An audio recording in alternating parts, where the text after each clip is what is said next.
இங்கு உதிப்பவை ஒன்றல்ல 1 கோடி சூரியன்கள். இங்கு தோன்றும் வானவிற்களில் 7க்கு மேல் எத்தனையோ வர்ணங்கள்.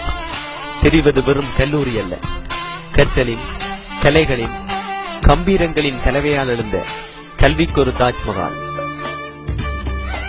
புனித மனம் வீசும் இப்புண்ணிய பூமியில் புதுமைகள் பல புரிந்து வரும் புயல்களின் பிறப்பிடம், இதமாய் உலவி வரும் இன்னிசைகளின் இருப்பிடம்.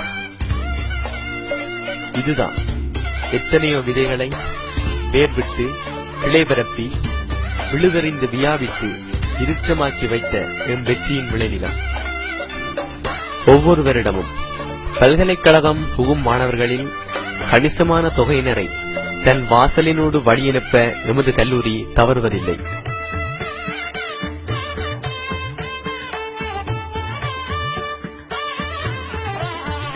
திருகோணமலை ராமகிருஷ்ண சங்க ஸ்ரீ கோணேஸ்வரா இந்து கல்லூரி என்ற ஊரறிந்த நாமத்துக்கு சொந்தமான எமது கல்லூரியின் வரலாறு மிக நீளமானது.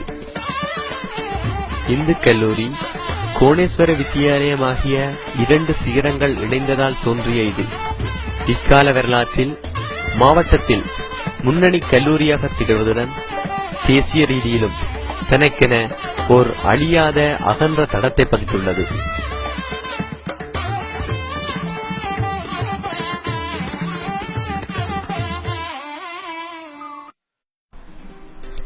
கிழக்கிழங்கையின் கரையோர பட்டினமாகிய திருகோணமலையில் ஒரு புகழ்பூத்த பாடசாலையாக திகழ்கின்ற ராமகிருஷ்ண மிஷன் ஸ்ரீ கோணேஸ்வரா இந்து கல்லூரி 1897 ஆண்டில் ஸ்தாபிக்கப்பட்டதாகும்.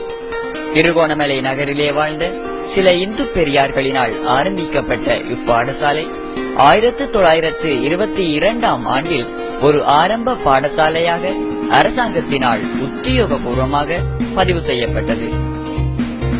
சமூகத்தில் மதிப்புடன் திகழ்ந்த இந்து பெரியார்களை கொண்ட ஒரு முகாமையாளர் சபையால் இப்பாடசாலை நிர்வகிக்கப்பட்டு வந்தது.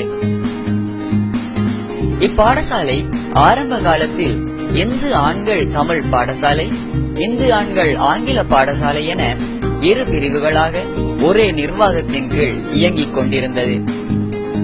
1925 ஆண்டு இக்கல்லூரியை பொறுத்தளவில் ஒரு முக்கியமான ஆண்டாகும். இந்த ஆண்டில்தான் சுவாமி விபுலானந்தர் அவர்கள் ராமகிருஷ்ண மிஷன் சார்பில் இக்கல்லூரியை பொறுப்பேற்றார். 1924 ஆண்டில்